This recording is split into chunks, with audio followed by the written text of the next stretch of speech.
প্রত্যেক সালাতের পরে আমরা তওবা করব। রাজি আছেন? আল্লাহর হাবিব সাল্লাল্লাহু আলাইহি ওয়াসাল্লাম সালাম ফেরানোর পরে পড়তেন আল্লাহু আকবার, এরপর পড়তেন আস্তাগফিরুল্লাহ আস্তাগফিরুল্লাহ আস্তাগফিরুল্লাহ। সারাটা দিন তিনি আস্তাগফিরুল্লাহ পড়তেন। সকালবেলা পড়তেন, দুপুরে পড়তেন, বিকেলে পড়তেন, মাঝরাতে ঘুম ভেঙে গেলে পড়তেন। শুধুমাত্র কেবলমাত্র একমাত্র যখন টয়লেটে ঢুকতেন তখন পড়তে পারতেন না, এজন্য টয়লেট থেকে বের হয়ে সর্বপ্রথম তিনি ক্ষমা চেয়ে নিতেন। যেহেতু সারাদিন জিকির করেছে আর ইস্তেগফার করেছে, শুধু টয়লেটে ঢুকার সময়টা পড়তে পারতেন না, এজন্য টয়লেট থেকে বের হয়ে ক্ষমা চাইতেন। কি পড়তেন? গফরানাক। গফরানাক মানে কি হুজুর? ক্ষমা চাই, আল্লাহ ক্ষমা চাই, আস্তাগফিরুল্লাহ আস্তাগফিরুল্লাহ আস্তাগফিরুল্লাহ। এজন্য ভুল হয়ে গেলে, পাপ হয়ে গেলে, অন্যায় হয়ে গেলে, অনুতপ্ত হয়ে আমরা ক্ষমা চাইবো কার কাছে? আর জোরে বলেন কার কাছে? তাহলে মুমিন বান্দার প্রথম গুণ কি? আত-তাইবুনা। আওয়াজ করে বলেন, প্রথম গুণ কি? মনে থাকবে নাকি ভুলে যাবেন? 2 নাম্বার গুণ আল আবিদুনা। সবাই বলেন আল আবিদুনা। আওয়াজ করে পড়তে হবে আল আবিদুনা। মানে মুমিন বান্দারা ইবাদত করবে একজনের, তিনি কে? ইবাদতের জন্য আমাদেরকে তৈরি করেছে কে? ওমা খালাকাতুল জিন্না ওয়াল ইনসা ইল্লা লিয়াবুদুন। আল্লাহ বললেন, আমি জিন জাতি আর মানব জাতি, 2 জাতিকে তৈরি করেছি আমার ইবাদতের জন্য। এজন্য আল্লাহ বললেন মুমিন বান্দার দ্বিতীয় গুণ আল আবিদুনা, তারা ইবাদত করবে একজনের, তিনি কে? ফালইয়াবুদু রাব্ব হাযাল বাইত আল্লাযী আত'আমাহুম মিন জু' ওয়া আমানাহুম মিন খাউফ। আল্লাহ বললেন, এই কাবা ঘরের মালিক আমি আল্লাহ, আমি এক আল্লাহর ইবাদত তোমরা করো। আমরা বললাম, আল্লাহ আপনি এক আল্লাহর ইবাদত যদি আমরা শুরু করে দেই আমরা কি পাবো? আল্লাহ বললেন, ক্ষুধার সময় খাবার পাবে, ভয়ের সময় নিরাপত্তা পাবে। ঠিক কি না? আমরা যখন ক্ষুধার্ত হই আমাদেরকে রিজিক দেয় কে? আল্লাহ। বিপদে পড়লে উদ্ধার করে কে? আল্লাহ। পেটে যখন ক্ষুধা, খাদ্যের ব্যবস্থা করে কে? আল্লাহ। দিও তৃষ্ণা পেলে ঠান্ডা পানি, ক্ষুধা পেলে লবণ ভাত। আল্লাহ এই গরিবের শোনো শোনো মুনাজাত, আল্লাহ এই গরিবের শোনো শোনো মুনাজাত, আল্লাহ এই গরিবের। পড়েন আমিন। এই কাবা ঘরের রবের যদি ইবাদত করো, আল্লাযী আত'আমাহুম মিন জু', যখন তোমরা ক্ষুধার্ত থাকবে তোমাদেরকে রিজিক দিবে কে? আল্লাহ। ওয়া আমানাহুম মিন খাউফ, বিপদের সময় নিরাপত্তা দিবে কে? আল্লাহ। এজন্য মুমিন বান্দার দ্বিতীয় গুণ আল আবিদুনা, সব সময় ইবাদত করে কার? আল্লাহ। মুমিনের ইবাদত হবে শুধুমাত্র আল্লাহর। এই দুনিয়ায় যত নবী এসেছেন সব নবীরা আমাদেরকে এক আল্লাহর গোলাম বানাতে চেয়েছেন। ঠিক কি না?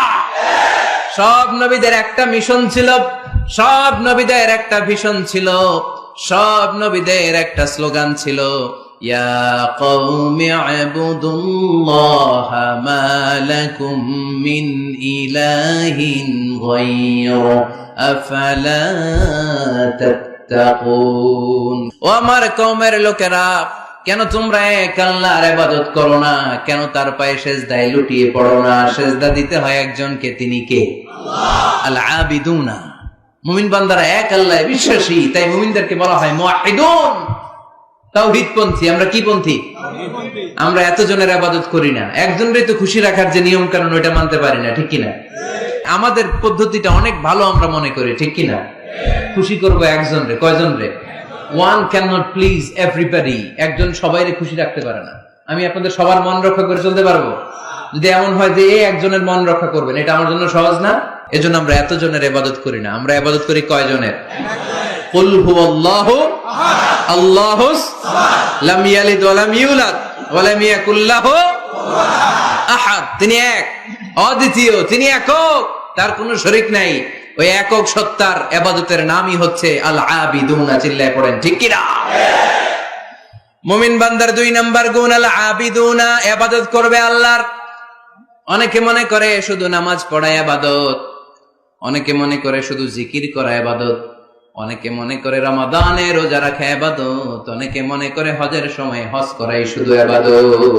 আছে না নাই? না, শুধু এগুলো ইবাদত নয়। যে কাজে আল্লাহ খুশি, খেয়াল রাখবেন, যে কাজে মানবতার কল্যাণ হয় তার সবটাই ইবাদত। সুবহানাল্লাহ পড়েন। ইমাতাতুল আযা আনিত তারিক, রাস্তায় ইটা পড়ে আছে, কেউ সরায় না, যে কেউ ইটার মধ্যে ধাক্কা খেয়ে উল্টে পড়তে পারে, পা ভেঙে যেতে পারে, আপনি ইটাটা সরাই দিয়েছেন, এটাও ইবাদত। সুবহানাল্লাহ পড়বেন না? তাবাসসুমুকা ফি ওয়াজহি আখিকা সাদাকা, your smile to your brother it's a charity. তুমি তোমার ভাইয়ের দিকে তাকিয়ে যে মুচকি হাসি মারলা, এটাও ইবাদত। তুমি তোমার স্ত্রীকে দেখে যে সালাম দাও, এটাও ইবাদত। স্ত্রীর সাথে যে আপনি অন্তরঙ্গ সময় কাটান, এটাও ইবাদত। অফি বুদআই আহাদিকুম সাদাকা, অফি বুদআই আহাদিকুম সাদাকা, অন্তরঙ্গ সময় যে তোমরা স্ত্রীর সাথে কাটাও, এটাও ইবাদত, এটাও সদকা দেওয়ার সওয়াব। আল্লাহর হাবিব যখন এই কথা বললেন, সাহাবারা অবাক। সাহাবারা বলতে শুরু করলো, ইয়া হাবিবাল্লাহ, এটা কেমন কথা? স্ত্রীর সাথে আমরা অন্তরঙ্গ মুহূর্ত কাটাবো, এটাতেও সওয়াব হয়? আল্লাহর হাবিব বললেন, এই অন্তরঙ্গ মুহূর্ত স্ত্রীর সাথে না কাটিয়ে যদি পরকিয়া করতে, গুনাহ আছে না নাই?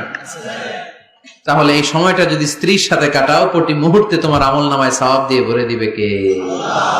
আল আবিদুনা, এটা ইবাদত।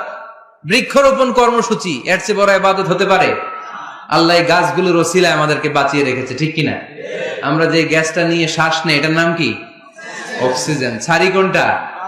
Carbon die oxide. তো এই যে অক্সিজেন নেই, এটা আসে কোত্থেকে? গাছ থেকে। গাছ লাগান, পরিবেশ বাঁচান। গাছ লাগান, পরিবেশ বাঁচান।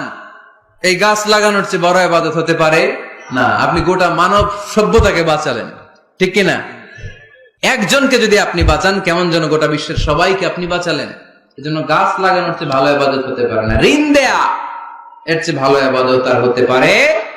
দুইজনের মধ্যে ঝগড়া, মিলিয়ে দেয়া, পারবেন না মিলাই দিতে? নাকি একটু লাগাই দিবেন? আরো কি করবেন? মিলাই দিবেন। এরা যে বলবেন, আরে ভাই, উনি তো আপনাদের সালাম দিছে, এ বলবে ঘটনা কি? 2 মাস ধরে কথা কয় না, সালাম দিল, এটা আবার কেমন কথা? তার একটু আইস ব্রেকিং হবে, তার অন্তরে ওই ব্যক্তির ব্যাপারে একটা পজিটিভ ধারণা হবে। ওর কাছে যে বলবেন, ভাই, উনি তো আপনার প্রশংসা করে খালি, বুঝলাম না, শুধু আপনার কথা কয়। সে বলবে, তাই নাকি? বাইরে বাইরে রাগ দেখাইলে ভিতরে তো দেখি অন্তরটা নরম। এই যে দুজনের মধ্যে আইস ব্রেকিং। এরপর দেখা হইলেই একে দেখে মুচকি হেসে দিবে, ও ওর দেখে সালাম দিয়ে দিবে, ঠিক কিনা? মাঝখানে আপনার আমলনামাটা বাড়ি করে দিবে কে? আল আবিদুনা ইবাদত। রক্ত দিবেন, রক্তদান কর্মসূচি, ব্লাড ডোনেশন প্রজেক্ট, এর চেয়ে বড় ইবাদত হতে পারে? জীবনে একবারও রক্ত দেন না, এরকম আছেন? খুব বেশি অসুস্থতা, ভয়ঙ্কর রোগের জটিলতা, এগুলো না থাকলে প্রতি 4 মাস 6 মাস অন্তর অন্তর আপনি রক্ত দিতে পারেন। যদি আপনি রক্ত না দেন, আপনার দেহের যে ব্লাড সেল গুলো আছে, প্রত্যেক 4 মাস 6 মাস অন্তর অন্তর এগুলো এমনি ভেঙে যায়, ভেঙে নতুন সেল গঠন হয়। আপনি দিলে একজন বাঁচত, না দিলে এগুলো এমনি নষ্ট হয়ে যায়। সুবহানাল্লাহ পড়বেন না? রক্ত দেওয়ার মতো ভালো কাজ হতে পারে? মানুষ বাঁচানোর মতো? প্রায় দেখবেন ফেসবুকে বা টিভিতে, বিভিন্ন সোশ্যাল মিডিয়া গুলোতে নিউজ আসে, একজন মুমূর্ষু রোগীকে বাঁচাতে রক্তের প্রয়োজন, রক্তের গ্রুপ এ পজিটিভ। কোন সহৃদয়বান ব্যক্তি যদি থাকেন, তাহলে রক্ত দিয়ে আমাদেরকে সাহায্য করবেন, এরকম ঘোষণা আছে না নাই? আমরা এগুলোকে এড়িয়ে যাই, আমরা সাহায্য করতে চাই না। আপনি যদি রক্ত দেন, জীবন বাঁচান, এর চেয়ে বড় ইবাদত আর হতে পারে?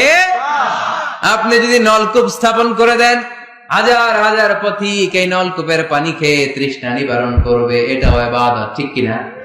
এজন্য মুমিন বান্দার দ্বিতীয় গুণ আল আবিদুনা। মুমিন বান্দা একজনের খুশির জন্য ইবাদত করে, তিনি কে? আমরা সব করি কার খুশির জন্য? এজন্য আল্লাহ বললেন, কুল ইন্না সলাতি ওয়া নুসুকি ওয়া মাহইয়ায়া ওয়া মামাতি লিল্লাহি রাব্বিল আলামিন। ও নবী, আপনি বলে দেন, নিশ্চয় আমার নামাজ, আমার রোজা, আমার হজ, আমার যাকাত, আমার জীবন, আমার মরণ একজনের জন্য, তিনি কে? সবকিছু হবে মুমিনের একজনের খুশির জন্য, তিনি হচ্ছেন আমাদের আল্লাহ। এজন্য মুমিন বান্দার 2 নম্বর গুণ আল আবিদুন। মুমিন সবসময় ইবাদত করে কার জন্য?